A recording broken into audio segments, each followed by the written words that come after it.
I am going to do a whip stitch. So at the end of this round where my yarn is coming out of, at the end of that piece, I am going to place a darning needle. And you want to make sure that both pieces that you are connecting have the same amount of stitches. So I'm doing this end to the other side and they both have 17 stitches. So I will fold it in half. I am going to go underneath the first stitch and then go underneath the first stitch to the opposite side and pull through.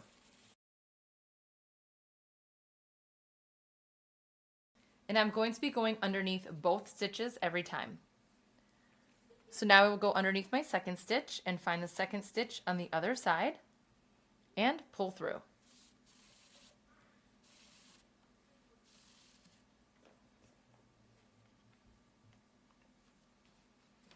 Again, underneath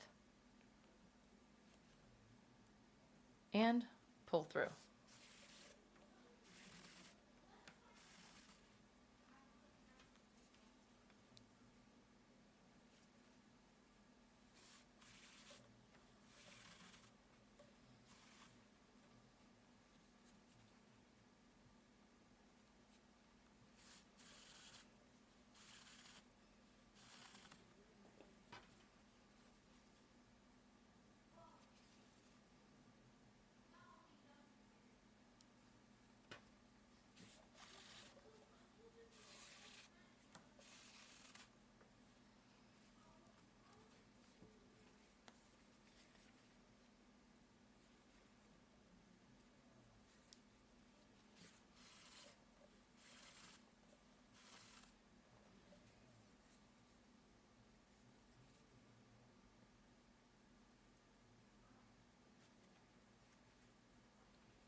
And that is how you do the whip stitch.